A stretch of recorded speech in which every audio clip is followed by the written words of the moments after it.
ำลังฟังสวท.แพร่ FM 91 เมกะเฮิรตซ์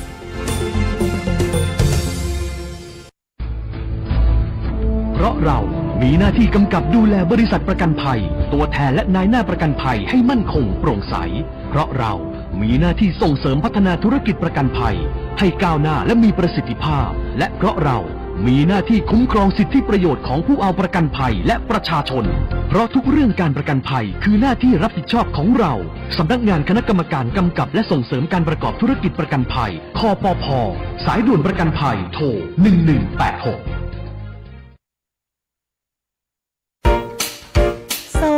ช่วงนี้ฉันปวดหัวปวดตาจังเลยอะน้ำตาก็ไหลงานก็เยอะมากต้องส่งงานด่วนด้วยฉันจะทำยังไงดีล่ะเนี่ยเพื่อนรักปัญหาแบบนี้ฉันเจอมาก่อนแต่พอไปตรวจวัดสายตาปัญหาก็หายไปทันทีนะจริงสิทำยังไงอะชมพู่เธอลองไปปรึกษาที่ The World Opticon สิเขามีผู้เชี่ยวชาญด้านตรวจวัดสายตาจะมองใกล้มองไกลแว่นตาก็มีเลนส์เปลี่ยนสีได้ทุกรุ่นทุกแบบแว่นตากันแดดเขาก็มีนะโหงั้นดีเลยเธอต้องรีบพาฉันไปแล้วล่ะ The World Opticon รับปรึกษาปัญหาด้านสายตาตรวจวัดสายตาด้วยระบบคอมพิวเตอร์ที่ทันสมัยจำหน่ายแว่นตานาฬิกาทุกชนิดและคอนแทคเลนส์ทุกรุ่นหรือจะซ่อมก็มีช่างผู้ชำนาญงานละเอียดทุกขั้นตอนไปได้เลยที่ The World Opticon ถนนภูเก็ตมุมแยกกาดน้ำทองที่จอดรถสะดวกสบายโทร0546279722เสริมสร้างศักยภาพให้ธุรกิจของคุณด้วยการแปรรูปสินค้าเกษตรสู่ฟิวเจอร์ฟู้ดติดอาวุธทางปัญญาให้พร้อมแข่งขันในตลาดยุคใหม่เรียนรู้ดูงานและต่อยอดกับผู้เชี่ยวชาญมืออาชีพกับโครงการลานนาฟิวเจอร์ฟู้ดสมัครง่ายๆผ่านแบบฟอร์มออนไลน์เพจ Facebook สำนักงานอุตสาหกรรมจังหวัดพะเยาสำนักงานอุตสาหกรรมจังหวัดเชียงรายสำนักงานอุตสาหกรรมจังหวัดแพร่และสำนักงานอุตสาหกรรมจังหวัดน่านหรือโทร0843632216สมัครฟรีรับจำนวนจำกัดเสริมศักยภาพวันนี้เพื่อความได้เปรียบในวันพรุ่งนี้ลานนาฟิวเจอร์ฟู้ดโอกาสดีๆที่คุณไม่ควรพลาดถ้าทุจริตคือไวรัสเราจะเป็นวัคซีนอย่ารอให้ใครมาเปลี่ยนโลกเริ่มจากเราก่อนขอเชิญชวนทุกคนมาสมัครเรียนหลักสูตรต้านทุจริตศึกษาในรูปแบบออนไลน์ฟรีจากสำนักงานปปช.ผ่านเว็บไซต์ aced.nacc.go.th เรียนง่ายเรียนสนุกจบแล้วได้ใบประกาศนียบัตรออนไลน์ส่งตรงถึงมือเรียนรู้วิธีต้านทุจริตเสริมภูมิคุ้มกันทางจิตใจเปลี่ยนพลังความคิดเป็นพลังต่อต้านความไม่ถูกต้องไม่ว่าคุณจะเป็นนักเรียนนักศึกษาหรือประชาชนทั่วไปมาเพิ่มพลังความรู้สร้างสังคมใสสะอาดด้วยการเรียนรู้แบบใหม่บนแพลตฟอร์มต้านทุจริตศึกษาออนไลน์ของสำนักงานปปช.สมัครเลยวันนี้ที่ aced.nacc.go.th มาร่วมสร้างประเทศไทยโปร่งใสไร้ทุจริตและสินบนเริ่มได้ที่ตัวคุณ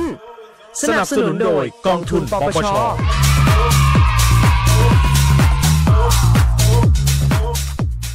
พบเห็นการทุจริตแจ้งสายด่วนปปช.โทร1205ขับขี่ปลอดภัยเมืองไทยไร้อุบัติเหตุด้วยความห่วงใยจากสวท.แปร FM 91 เมกะเฮิรตซ์วิทยุประเทศไทยจังหวัดแพร่91 เมกะเฮิรตซ์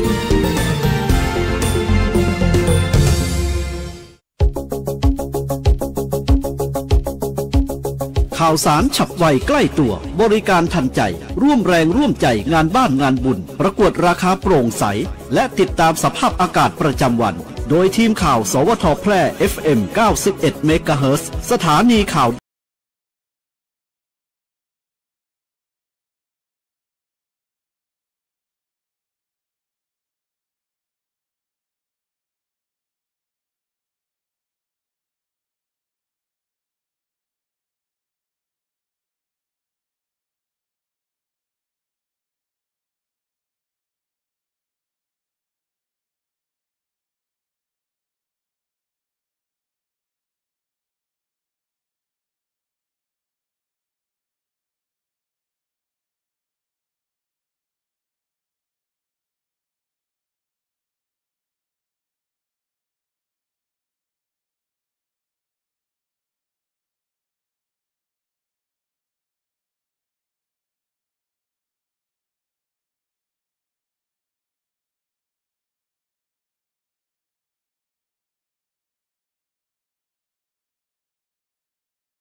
ศูนย์บริหารจัดการน้ำจังหวัดแพร่รายงานสถานการณ์น้ำประจำวันที่ 18 สิงหาคม 2568 ปริมาณน้ำอ่างอยู่ในเกณฑ์น้ำมากส่วนน้ำท่าในระดับปกติศูนย์บริหารจัดการน้ำจังหวัดแพร่องค์การบริหารส่วนจังหวัดแพร่รายงานสถานการณ์น้ำประจำวันที่ 18 สิงหาคม 2568 โดยสถานการณ์น้ำในอ่างเก็บน้ำขนาดกลางจากข้อมูลของกรมการชลประทานแพร่อ่างเก็บน้ำแม่สองความจุ 65.80 ล้านลูกบาศก์เมตรมีปริมาณน้ำอ่าง 53.80 ล้านลูกบาศก์เมตรคิดเป็นร้อยละ 81.76 อยู่ในเกณฑ์ปริมาณน้ำมากอ่างเก็บน้ำแม่คำปองความจุ 6.76 ล้านลูกบาศก์เมตรปริมาณน้ำ 6.29 ล้านลูกบาศก์เมตรคิดเป็นร้อยละ 93.02 อยู่ในเกณฑ์ปริมาณน้ำมากขณะที่อ่างเก็บน้ำแม่ถางความจุ 30.62 ล้านลูกบาศก์เมตรมีปริมาณน้ำในอ่าง 27.15 ล้านลูกบาศก์เมตรคิดเป็นร้อยละ 88.67 มีปริมาณน้ำมากอ่างเก็บน้ำแม่สายความจุ 10.50 ล้านลูกบาศก์เมตรมีปริมาณน้ำในอ่าง 8.01 ล้านลูกบาศก์เมตรคิดเป็นร้อยละ 76.30 อยู่ในเกณฑ์ปริมาณน้ำดีและอ่างเก็บน้ำแม่มานความจุ 18.75 ล้านลูกบาศก์เมตรมีปริมาณน้ำในอ่าง 10.1 ขออภัยครับ 10.81 ล้านลูกบาศก์เมตรคิดเป็นร้อยละ 57.63 อยู่ในเกณฑ์น้ำดีส่วนสถานการณ์น้ำท่าแม่น้ำยมวันที่ 18 สิงหาคม 2568 ระดับน้ำเมื่อเวลา 16 นาฬิกาณสถานีวัดระดับน้ำวาย 20 บ้านห้วยศักอำเภอ 2 ระดับน้ำอยู่ที่ 3.98 เมตรจากระดับตลิ่ง 9 เมตรมีปริมาณน้ำไหลผ่าน 157.60 ลูกบาศก์เมตรต่อวินาทีขณะที่สถานีวาย 14 บ้านน้ำโขงอำเภอเมืองแพร่ระดับน้ำอยู่ที่ 4.33 เมตรจากระดับตลิ่ง 8.20 เมตรมีปริมาณน้ำไหลผ่าน 393.90 ลูกบาศก์เมตรต่อวินาทีและที่สถานีวาย 37 ตำบลวังชิ้นอำเภอวังชิ้นระดับน้ำ 6.74 เมตรจากระดับตลิ่ง 11 เมตรมีปริมาณน้ำไหลผ่าน455 ลูกบาศก์เมตรต่อวินาทีโดยทั้ง 3 จุดอยู่ในระดับน้ำปกติสินค้าโอท็อปจังหวัดแพร่จัดจำหน่ายในงานศิลปาชีพประทีปไทยโอท็อปหลอมดวงใจด้วยพระบารมีสร้างรายได้ให้ผู้ประกอบการกว่า 10 ล้านบาท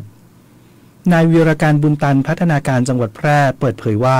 ตลอดการจัดงานศิลปาชีพประทีปไทยโอท็อปหลอมดวงใจด้วยพระบารมีทั้ง 9 วันตั้งแต่วันที่ 9 ถึง 17 สิงหาคม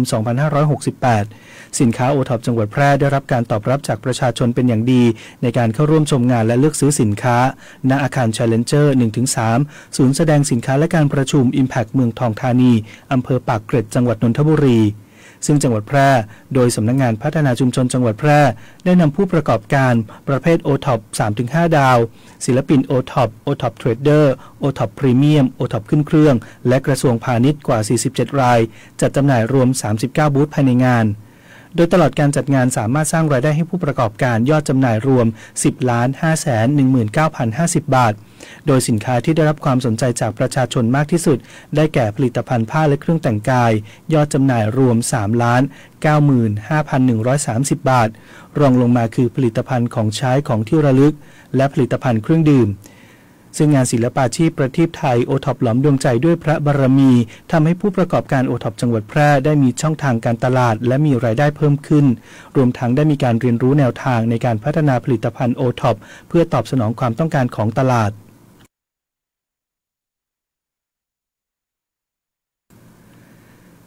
วัดพระธาตุช่อแฮพระอารามหลวงออกประกาศแนวทางปฏิบัติการรับถวายปัจจัยยึดถือปฏิบัติตามธรรมนูญ9ข้อ9มงคลบริหารจัดการเงินบริจาคให้โปร่งใสพระโกษัยเจติยารักษ์รองเจ้าคณะจังหวัดแพร่เจ้าอาวาสวัดพระธาตุช่อแฮพระอารามหลวงเจริญพรว่าจากเหตุการณ์ที่พระสงฆ์ประพฤติผิดพระธรรมวินัยและกระทำผิดกฎหมายบ้านเมืองซึ่งเกี่ยวข้องกับเงินปัจจัยหรือเงินบริจาคในพระพุทธศาสนาอันนำไปสู่การเสื่อมศรัทธาของพุทธศาสนิกชนวัดพระธาตุช่อแฮพระอารามหลวงซึ่งมีการบริหารจัดการตามพันธกิจ6ด้านของคณะสงฆ์ได้แก่ด้านการปกครองด้านเผยแผ่ด้านศาสนศึกษา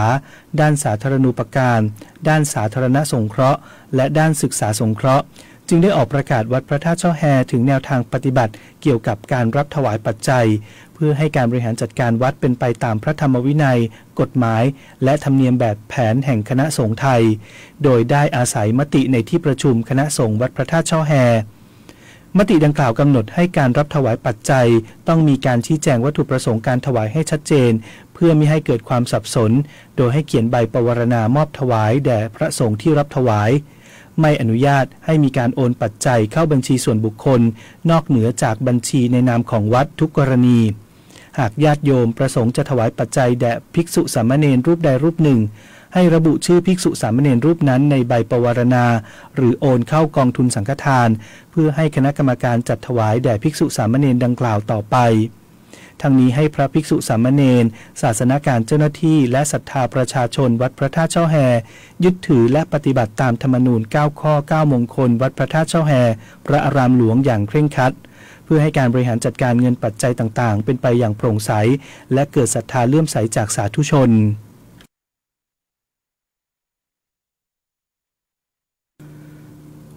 กองทัพบกส่งทหารเหล่าแพทย์ทีม MCAT ดูแลกำลังพลที่ปฏิบัติราชการสนามชายแดนประเมินสภาพจิตใจหลังการสู้รบหากพบกำลังพลอยู่ในกลุ่มสีแดงทีมแพทย์จะส่งตัวเข้าสู่กระบวนการรักษาและเยียวยาสภาพจิตใจทันที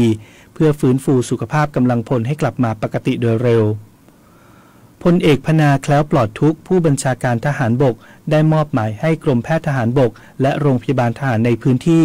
ส่งทีมช่วยเหลือเยียวยาจิตใจผู้ประสบภาวะวิกฤตหรือ MCAT Military Mental Health Crisis Assessment and Treatment Team ลงพื้นที่ตรวจสุขภาพร่างกายและประเมินสภาพจิตใจของกำลังพลในฐานปฏิบัติการต่างๆตั้งแต่หลังมีข้อตกลงหยุดยิงที่ผ่านมาเพื่อดูแลและคลายความกังวลใจรวมทั้งประเมินอาการหรือปัจจัยเสี่ยงที่อาจส่งผลกระทบต่อกำลังพลเพื่อให้สามารถแก้ไขและเข้ารับการรักษาได้อย่างทันท่วงทีสำหรับการทำงานทีม MCAT จะลงพื้นที่ประเมินกำลังพลในฐานปฏิบัติการต่างๆโดยผลการประเมินแบ่งออกเป็น3กลุ่มได้แก่กลุ่มสีเขียวมีความเสี่ยงต่ำกลุ่มเหลืองเสี่ยงปานกลางและกลุ่มแดงมีความเสี่ยงสูงซึ่งหากพบกำลังพลอยู่ในกลุ่มแดงทีมแพทย์จะส่งตัวเข้าสู่กระบวนการรักษาและเยียวยาสภาพจิตใจในทันทีเพื่อฟื้นฟูสุขภาพของกำลังพลให้กลับมาปกติโดยเร็ว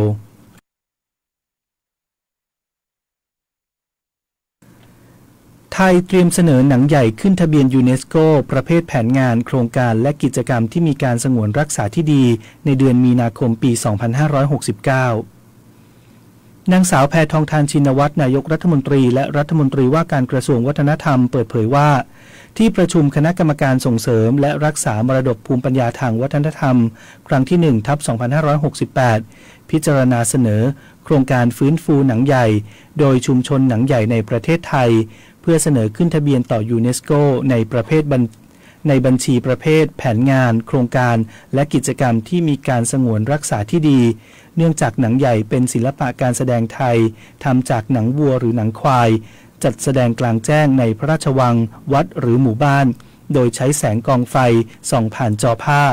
เล่าเรื่องรามเกียรติ์จากรามายณะมีมาตั้งแต่คริสตศตวรรษที่15แต่ปัจจุบันใกล้สูญหายเหลือเพียง3ชุมชนที่ยังสืบทอดคือวัดขนอนจังหวัดราชบุรีวัดบ้านดอนจังหวัดระยองและวัดสว่างอารมณ์จังหวัดสิงห์บุรีดังนั้นการฟื้นฟูหนังใหญ่จึงเป็นตัวอย่างการรักษามรดกวัฒนธรรมให้มีชีวิตและเผยแพร่ทั้งระดับท้องถิ่นระดับชาติและนานาชาติโดยหลังจากนี้กรมส่งเสริมวัฒนธรรมจะจัดทำเอกสารข้อมูลหนังใหญ่ให้สมบูรณ์และคาดว่าจะเสนอคณะรัฐมนตรีเห็นชอบและเสนอต่อยูเนสโกภายในเดือนมีนาคม 2569 ที่ประชุมยังได้รับทราบความคืบหน้าการเสนอรายการมรดกภูมิปัญญาทางวัฒนธรรมต่อยูเนสโกได้แก่ประเพณีลอยกระทงในประเทศไทยและชุดไทยความรู้งานช่างฝีมือและแนวปฏิบัติการแต่งกายชุดไทยประจำชาติซึ่งยูเนสโกมีหนังสือแจ้งยืนยันว่าจะนำรายการชุดไทยเข้าสู่การพิจารณาเพื่อนำขึ้นทะเบียนในบัญชีตัวแทนมรดกวัฒนธรรมที่จับต้องไม่ได้ของมนุษยชาติในปี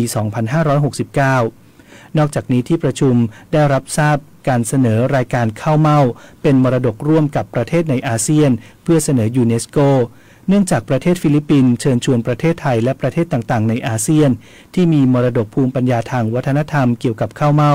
ขึ้นทะเบียนเป็นรายการตัวแทนมรดกวัฒนธรรมที่จับต้องไม่ได้ของมนุษยชาติโดยมีเป้าหมายยื่นเสนอเอกสารขึ้นทะเบียนในปี 2569 ขณะนี้กรมส่งเสริมวัฒนธรรมและสำนักงานวัฒนธรรมจังหวัดอยู่ระหว่างรวบรวมและจัดทำข้อมูล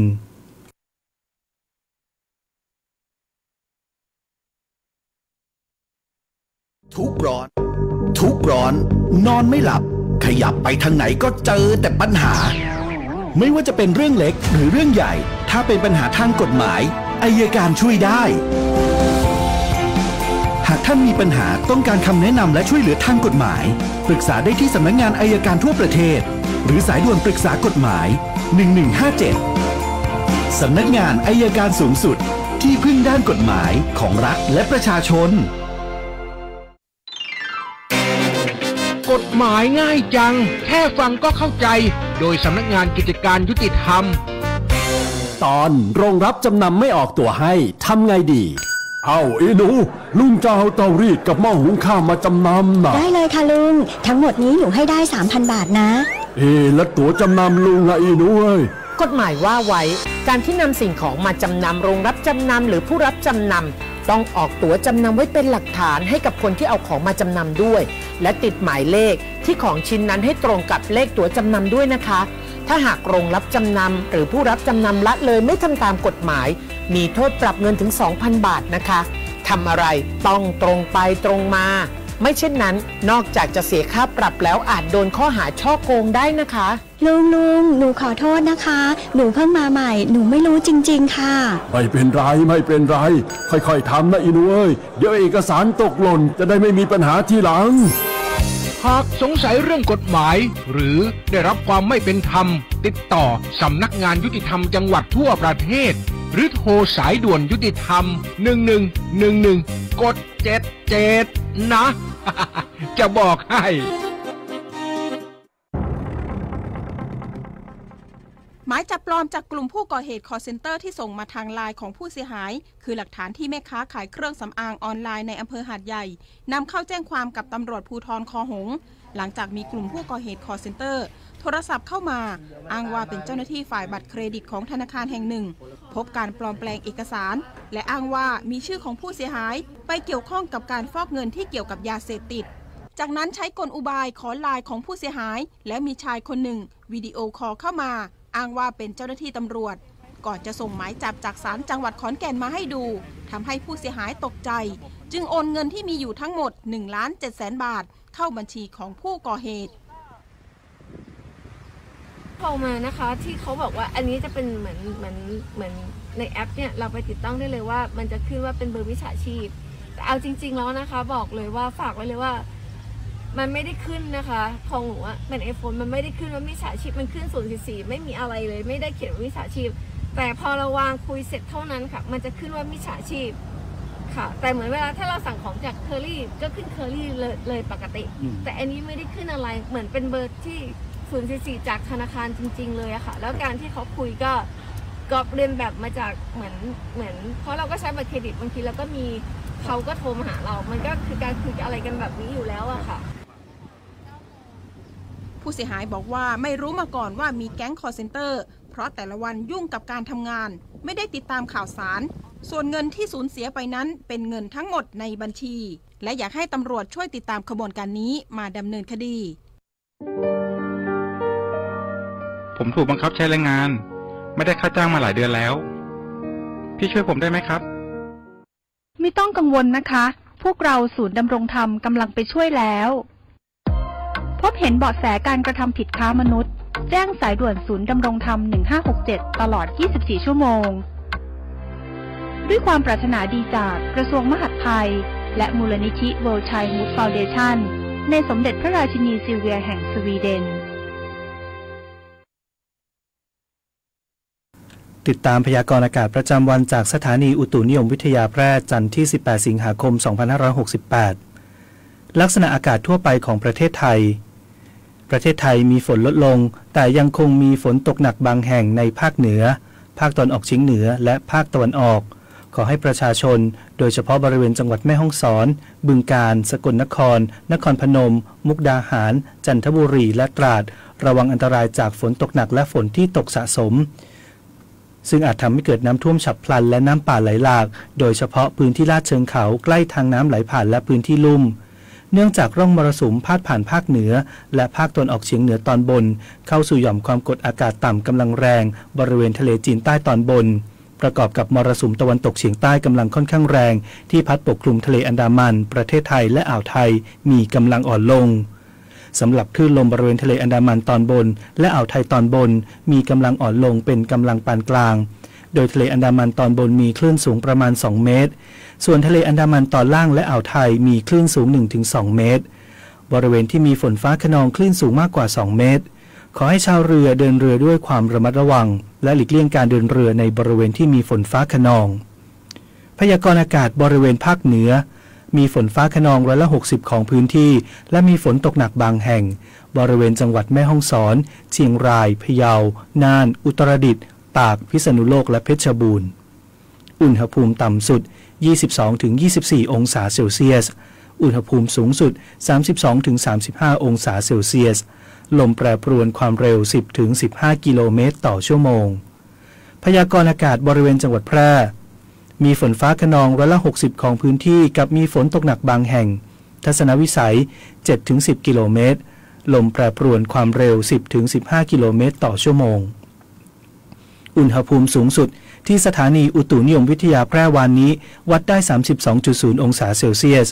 อุณหภูมิต่ำสุดที่สถานีอุตุนิยมวิทยาแพร่เช้าวันนี้วัดได้ 24.1 องศาเซลเซียสคาดว่าอุณหภูมิสูงสุดวันนี้ประมาณ 33 องศาเซลเซียสคาดว่าอุณหภูมิต่ำสุดเช้าพรุ่งนี้ประมาณ 25 องศาเซลเซียสปริมาณน้ำฝนตั้งแต่เวลา 7 นาฬิกาวันนี้จนถึง 7 นาฬิกาวันนี้วัดได้ 2.3 มิลลิเมตรวันนี้ดวงอาทิตย์ตกเวลา 18:44 นาทีวันพรุ่งนี้ดวงอาทิตย์ขึ้นเวลา 6:02 นาทีจบการเสนอข่าวท้องถิ่นงานราชการนั้นคืองานของแผ่นดินข้าราชการผู้ปฏิบัติบริหารงานของแผ่นดินจึงต้องทำความเข้าใจถึงความสำคัญในหน้าที่และความรับผิดชอบของตนเองให้ท่องแท้